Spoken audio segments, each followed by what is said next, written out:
Be me. 19. College sophomore studying gender studies and psychology. Raised by single mum until she married David when I was 12. Always had complicated relationship with him. Not my real dad. Never fully accepted him as family member. Grew up believing men had everything easy. Mum constantly talked about struggles women face.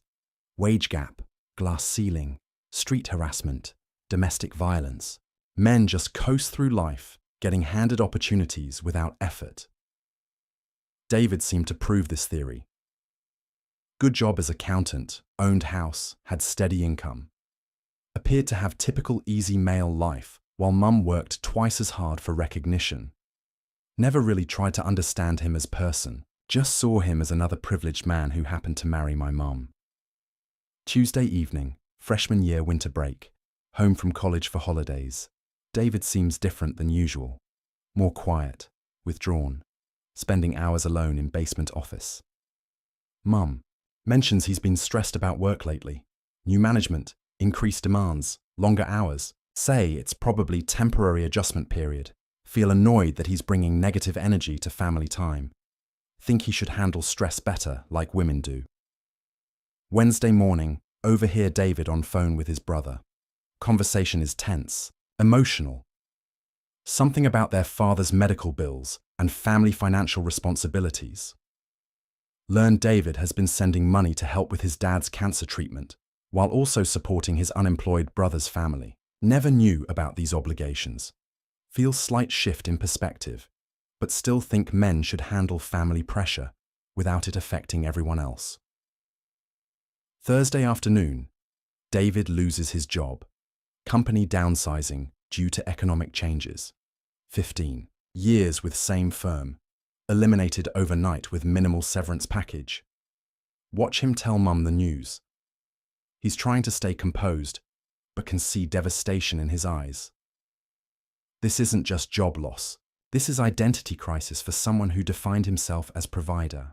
Mom is supportive, but I can see her worry about finances, mortgage, my college tuition. Friday, David starts job hunting immediately, spends entire day applying online, making phone calls, networking with former colleagues. Treats job search like full-time position itself. Notice he doesn't complain or ask for sympathy. Just quietly works to solve problem while carrying weight of family's financial security on his shoulders. Weekend, 3 weeks into unemployment. David's demeanor changing noticeably. Less eye contact, shorter conversations, spending more time isolated in basement. Mom explains that unemployment affects men differently than women. Society expects men to be providers. Losing job means losing fundamental role and purpose. Start understanding that David's identity was built around supporting our family. Without job, he feels worthless despite all his other qualities. Monday, David gets interview for position that pays 30% less than previous job. Takes it immediately despite being overqualified. Any income better than none. Watch him. Try to stay positive about significant pay cut. Knows family needs his contribution even if it's reduced. Pride takes back seat to responsibility. Feel growing respect for his dedication to our family's well-being. Tuesday, new job is miserable fit. David comes home exhausted and demoralized. Younger boss treats him condescendingly. Co-workers exclude him from social activities.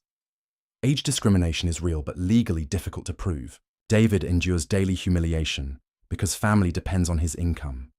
Begins seeing strength required to swallow pride and endure poor treatment for sake of others. Wednesday, David's father dies after long cancer battle. Funeral expenses and final medical bills create additional financial strain. Watch David handle all arrangements while grieving privately.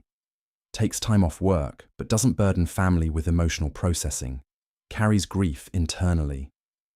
Notice he doesn't receive same emotional support that women typically get during loss. Expected to be strong pillar while dealing with own pain. Thursday, David's depression becoming obvious. Sleeping poorly, eating little, avoiding social interaction. but still goes to work every day and fulfills family obligations. Mum suggests therapy, but David resists. Says men don't do therapy and insurance won't cover much anyway. Cultural stigma around male mental health prevents him from seeking help. Feel frustrated that toxic masculinity keeps him from getting support he clearly needs. Friday, semester starts again. Return to college, but can't stop thinking about David's deteriorating mental state. In gender studies classes, discuss male privilege and patriarchal advantages. Feel increasingly uncomfortable with oversimplified narratives about men's easy lives. David's experience doesn't match academic theories about male advantages.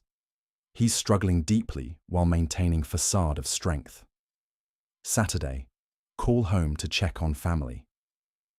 Mum says David barely speaks anymore. Goes to work, comes home, sits in basement watching television until late. She's worried, but doesn't know how to help. David won't discuss feelings or accept assistance. Masculine conditioning makes vulnerability impossible for him. Monday, research, male depression and suicide statistics for psychology paper. Data is shocking and rarely discussed. Male suicide rates are 4 times higher than female rates. Men less likely to seek mental health treatment. Social isolation increases dramatically after job loss or divorce. Traditional male roles create psychological pressure that modern society doesn't acknowledge or address. Tuesday, call David directly instead of just talking to mum. Conversation is awkward but necessary. Ask how he's doing. Standard response is fine, just tired. Try to dig deeper about his emotional state. He opens up slightly about feeling useless and burdensome to family, sees himself as failure for not providing better financial security. Wednesday, David mentions that most of his male friends disappeared after he lost his job. Men don't maintain emotional support networks like women do, says male friendships are activity-based. Without disposable income for social activities, friendships fade, left isolated during most difficult period. Understanding growing about how differently men and women experience social support during crises. Thursday, David's depression deepening despite medication prescribed by family doctor. Antidepressants help minimally without therapy or lifestyle changes. He continues working at job he hates, supporting family. He feels he's disappointing, carrying emotional burden he can't share.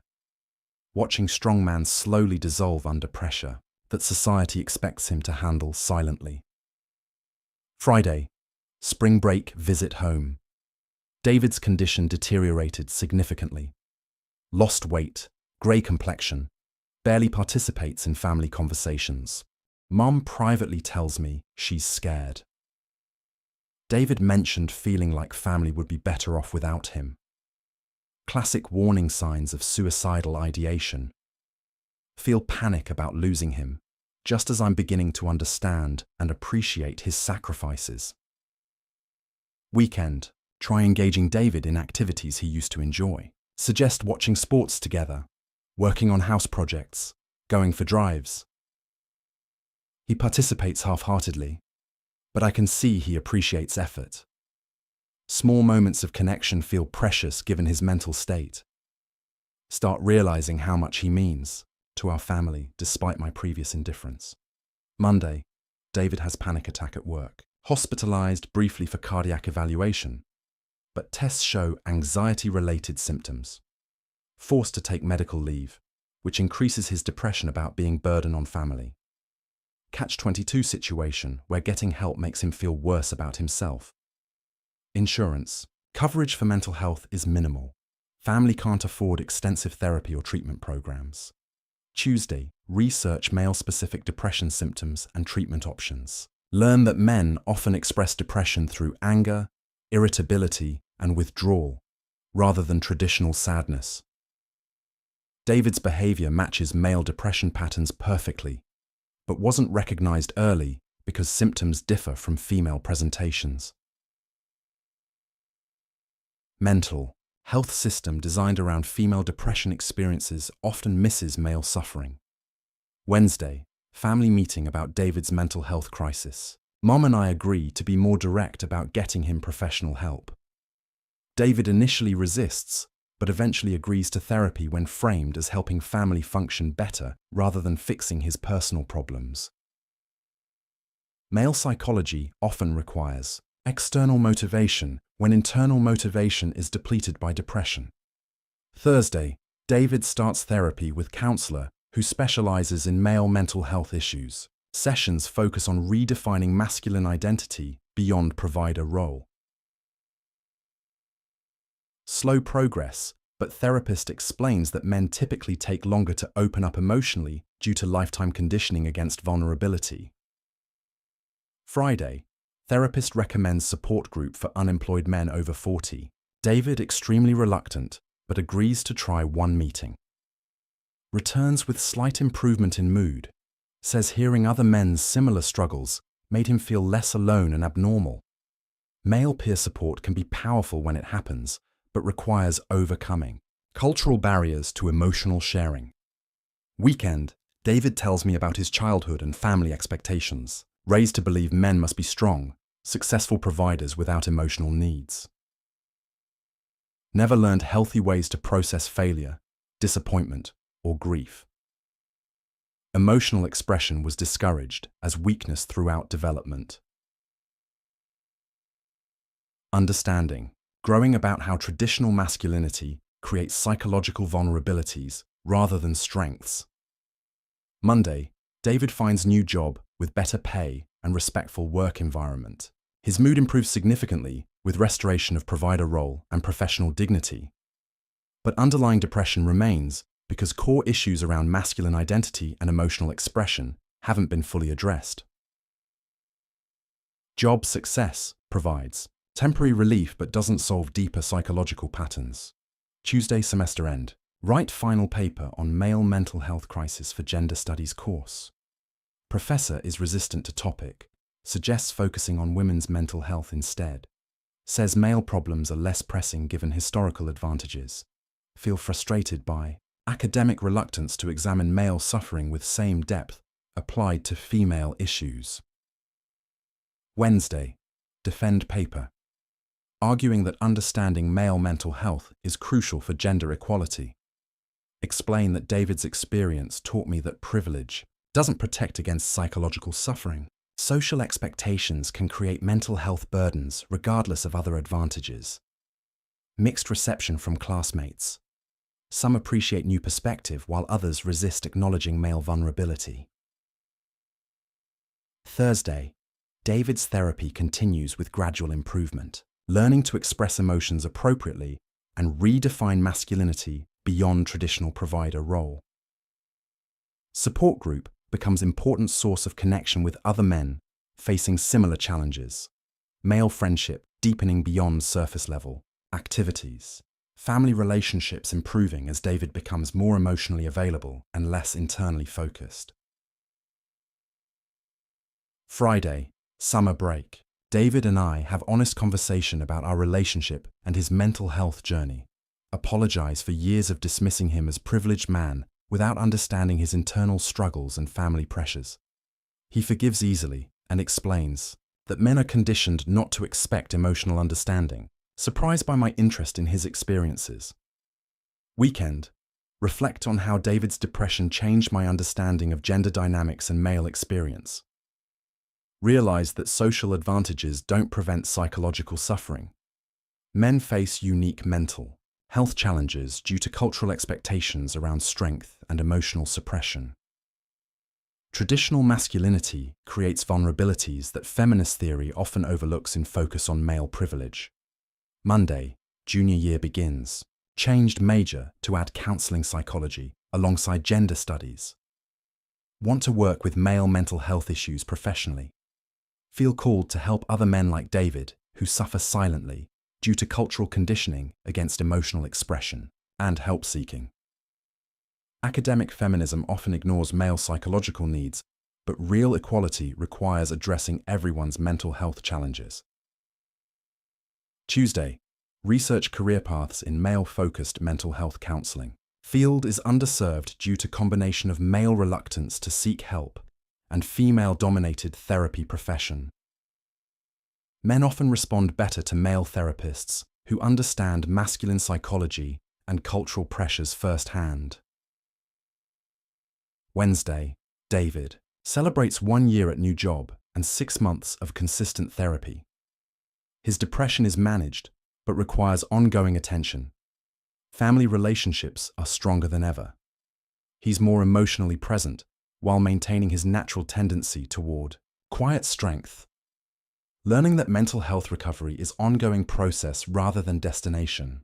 Thursday, share David's story in gender studies seminar about male mental health. Class discussion reveals that many students have similar experiences with fathers, brothers, boyfriends struggling silently. Male depression affects entire families, but rarely gets discussed openly due to cultural stigma around masculine vulnerability. Friday, 2 years after David's mental health crisis. He's stable, employed, and emotionally healthy, but experienced permanently changed family's understanding of gender and mental health. Mom now advocates for male mental health awareness in her professional work. I'm training to become counselor, specializing in men's issues. David's near breakdown taught us that privilege doesn't prevent suffering and that everyone deserves emotional support regardless of gender. Weekend, final reflection on how watching David's depression changed my perspective on male experience. Started believing men had easy lives due to social advantages. Learned that cultural expectations create psychological burdens that can be devastating. Male privilege exists in some contexts, but doesn't protect against mental health struggles. Traditional masculinity often makes male suffering worse by preventing help-seeking. David's story taught me that true gender equality requires acknowledging everyone's vulnerabilities rather than ranking who suffers most. Men need emotional support and mental health resources just as much as women do. Denying this doesn't advance feminism, it just creates more suffering. Maybe understanding male struggles makes me better feminist because it means caring about everyone's well-being rather than treating gender as zero-sum competition. David survived his depression and taught our family that strength includes vulnerability and that everyone needs support sometimes. That lesson is worth more than any academic theory about privilege or oppression.